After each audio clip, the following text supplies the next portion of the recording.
Welcome back students. ये students, हम genetics 12th class की स्टडी कर रहे हैं। इस जेनेटिक्स में से मॉलिक्यूलर बेसिस ऑफ इनहेरिटेंस को हम स्टडी कर रहे हैं। इसमें डिफरेंट टॉपिक्स को देख रहे हैं हम। प्रीवियसली हम पहुंचे थे पैकिंग ऑफ डीएनए। उससे पहले हमने पढ़ा था search for genetic material. Genetic material DNA है, आरएनए है, प्रोटीन है। उसके हमने ग्रिफ्थ एक्सपेरिमेंट, हार्शेस एक्सपेरिमेंट को डिस्कस किया था।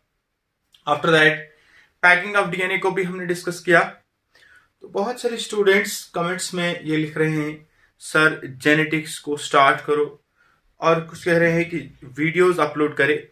कुछ वजूहात की बुनियाद पर मैं डेली बेस पे वीडियो अपलोड नहीं कर पाया। तो मैंने जेनेटिक्स जो स्टार्ट की हुई है, 12th क्लास की जेनेटिक्स बहुत ज़्यादा हमने स्टडी करी है। आप चैनल के ऊपर जाइए, वहाँ पर प्लेलिस्ट बनी हुई है हर चैप्टर के हवाले से। 12th जेनेटिक्स के हवाले से प्लेलिस्ट बनी हुई है। पूरी जेनेटिक्स जो है उस पर अपलोड हुई है।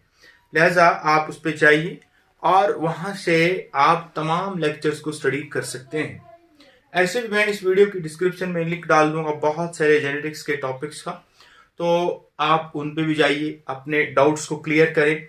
और अगर आप चैनल पे बिल्कुल नए हैं, चैनल को सब्सक्राइब करें, बेल आइकन को प्रेस करें और वीडियो को लाइक और शेयर जरूर करें, ताकि ज्यादा से ज्यादा स्टूडेंट्स तक पहुंचे, वो भी बेनिफिट हासिल करें। तो आइए स्टार्ट करते हैं। आज हमारी डिस्कशन का टॉपिक जो है डीएनए। डीएनए स्ट्रक्चर, उसकी केमिकल कंपोजिशन को देखने की कोशिश करें। सबसे पहली बात है, डीएनए होता क्या है। डीएनए को कहा जाता है deoxyribonucleic acid. Deoxyribonucleic acid DNA एक जेनेटिक मटेरियल होता है। डीएनए एक जेनेटिक मटेरियल होता है और डीएनए के बारे में एक कोटेशन लिखी गई है, एक्सपर्ट्स ने लिखी है। कहता है, DNA speaks about itself, I am the basis of the life, I control all the activities of the life। DNA जो है एक जेनेटिक मटेरियल है।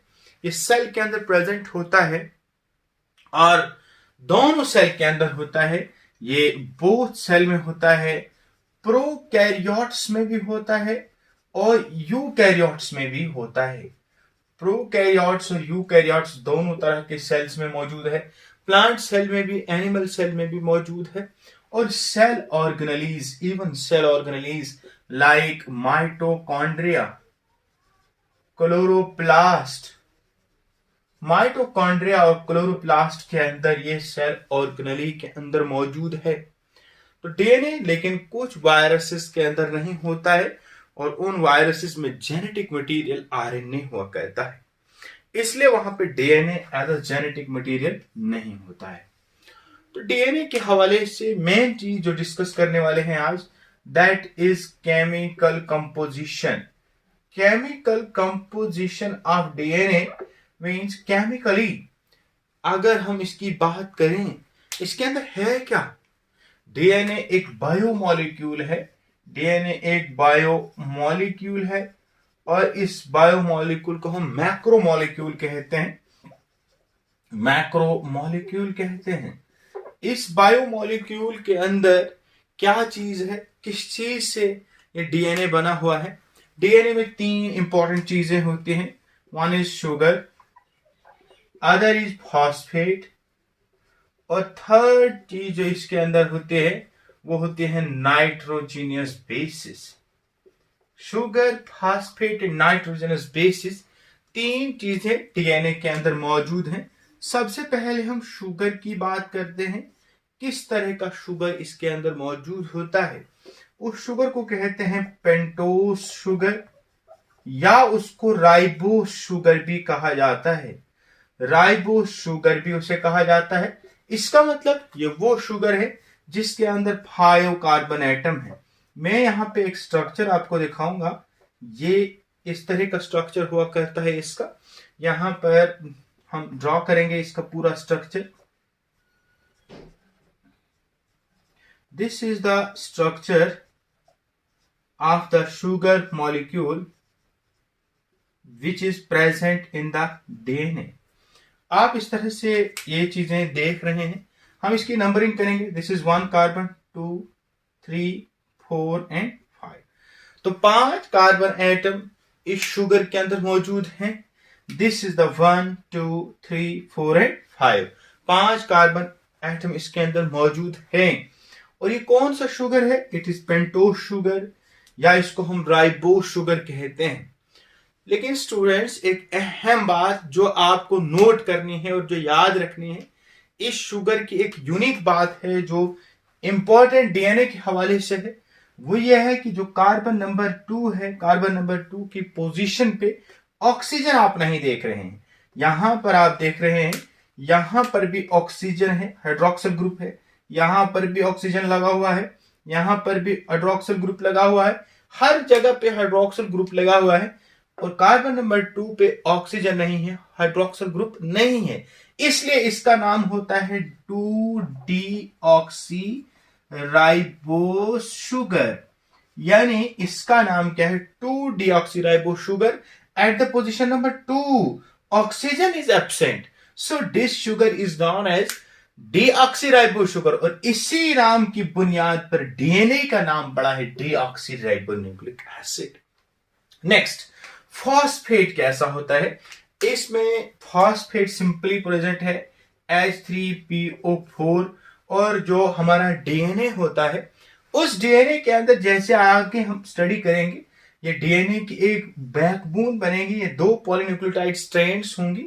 इस स्ट्रैंड को अगर खोल कर देखें, इस तरह से जो स्ट्रैंड हम दिखा रहे हैं, इस स्ट्रैंड में बेसिकली है क्या? ये sugar phosphate, sugar phosphate, sugar phosphate.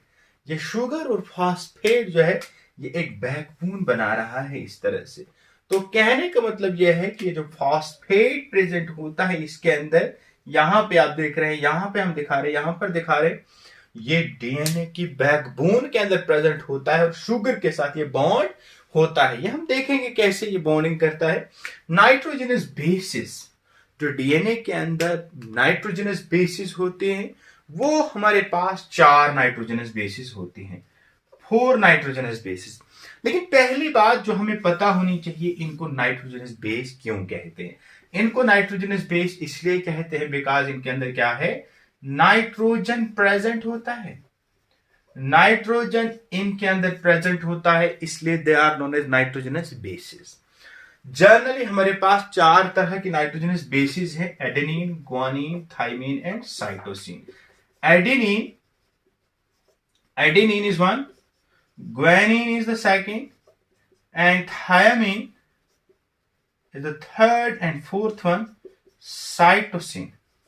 इसमें 4 तरह की नाइट्रोजनस बेसिस हैं: adenine, guanine, thymine and cytosine. लेकिन एक और तरह से क्लासिफाई इनको किया है। अहम जो जिस तरीके से हमें पढ़ना है, इनको 2 तरह की हैं: pyrimidine and purine. Pyrimidine and purine 2 तरह से नाइट्रोजनस बेसिस हुआ करते हैं, पायरिमिडीन एंड प्यूरिन। जो पायरिमिडीन होते हैं वो सिंगल रिंग स्ट्रक्चर होता है। अभी मैं आपके सामने दिखाऊंगा। इसमें पोजीशन नंबर 3 पे नाइट्रोजन होता है और पोजीशन नंबर 1 पे नाइट्रोजन होता है। Let this is the pyrimidine structure, this one. यहां से नंबरिंग करेंगे 1, 2, 3, 4, 5 एंड 6। ये सिंगल रिंग स्ट्रक्चर जो है, इसको पायरिमिडीन कहा जाता है। इसको नाइट्रोजन प्रेजेंट है, तभी इनको नाइट्रोजनस बेसिस कहा जाता है। इसकी पोजीशन नंबर 1 और पोजीशन नंबर 3 पे नाइट्रोजनस बेस प्रेजेंट होती है। तो हमारे पास ये जो 4 नाइट्रोजनस बेसिस हैं, उसमें से कौन सी बेस पायरिमिडीन है? इसको शॉर्ट में याद रखिए, it is thymine and cytosine. Thymine और cytosine are the pyrimidine and adenine and guanine जो है वो प्यूरिन है। तो प्यूरिन के हवाले से भी याद रहे, ये होती है डबल रिंग स्ट्रक्चर। आपके पास डबल रिंग स्ट्रक्चर है। पहले तो सिंपली ऐसे है, देन आपके पास इस तरह से ये स्ट्रक्चर्स हुआ करते हैं। आप देखिए, मैं आपको यहां दिखाऊंगा, यहां पर भी नाइट्रोजन है, यहां पर भी नाइट्रोजन है, यहां पर भी नाइट्रोजन है। अगर इसकी नंबरिंग करेंगे 1, 2, 3, 4, 5, 6, 7, 8 एंड 9, तो इसमें आप देख रहे हैं this is known as purine को प्यूरिन क्यों कहा जाता है? ये 2 रिंग स्ट्रक्चर है, डबल रिंग स्ट्रक्चर है, और ये आपके पास कौन कौन सी है? Adenine and guanine. Adenine and guanine are the purine, thymine and cytosine are the pyrimidine. एक और अहम बात जो इसके साथ हमने स्टडी करना है वो है चार्गफ रूल। चार्गफ एक साइंटिस्ट था, उसने डीएनए की स्टडी करी, उसने कुछ इंपॉर्टेंट पॉइंट्स बोले हैं। वो कुछ अहम बातें हैं। पहली बात होती है जब आपके पास the number of pyrimidine is equal to the number of purine, यानी जितने पायरिमिडीन होंगे वो प्यूरिन के बराबर होंगे। Pyrimidine is equal to purine, purine और पायरिमिडीन बिल्कुल बराबर है। दूसरी बात, एडेनिन का content always equal to the thymine and guanine is always equal to the cytosine. Adenine is equal to thymine and cytosine is equal to guanine. और तीसरी बात जो है वो है sugar and the phosphate are present in the equimolar proportion. Sugar plus phosphate are in equimolar position, यानी ये बराबर होते हैं, न कम और ना ज्यादा होते हैं। इसी तरह से अगर हम बात करें adenine, thymine and cytosine guanine का रेशियो जो है, adenine thymine plus guanine and cytosine ratio is equal to 1। ये भी एक अहम जनरलाइजेशन है। 4 इंपॉर्टेंट पॉइंट हैं चार्गफ रूल के हवाले से। Pyrimidine is equal to the purine, adenine is always equal to the thymine, guanine is always equal to the cytosine, sugar and the phosphate are present in the equimolar proportion, and ratio of adenine to thiamine and guanine to the cytosine is always equal to the 1, that is constant. J students, बहुत ही important topic था, 1 minute में सारे को repeat करते हैं। हमने discuss किया DNA, उसकी chemical composition. DNA is known as code of life. It is the genetic material which is present in the cell. It is present in prokaryote as well as in eukaryotes. ये also present होता है cell organelles में, mitochondria, chloroplast etcetera के अंदर present होता है। DNA की chemical composition की बात करें तो डीएनए में 3 चीजें हैं, sugar, phosphate and nitrogenous bases. Sugar is a pentose sugar, carbon atom 5 हुआ करते हैं, लेकिन ये कौन सा है? Deoxyribose sugar. Means eight the position number 2 oxygen is not present, hydroxyl group is not present, and phosphate is H3PO4, which will form the backbone with the sugar and nitrogenous bases, adenine, guanine, thymine and cytosine. 2 types of nitrogenous bases, pyrimidine and purine. Pyrimidine are the single ring structure and purine are the double ring structure.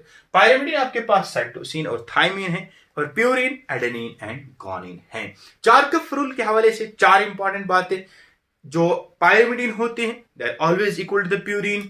Adenine का content thymine के बराबर, guanine का content cytosine के बराबर होगा। उसके अलावा sugar और फास्फेट जो है, they are present in equimolar proportion, and adenine to the thymine and guanine to the cytosine ratio is always equal to the 1। तो स्टूडेंट, वीडियो को लाइक और शेयर जरूर करें ताकि ज्यादा से ज्यादा स्टूडेंट्स तक पहुंचे। थैंक्स।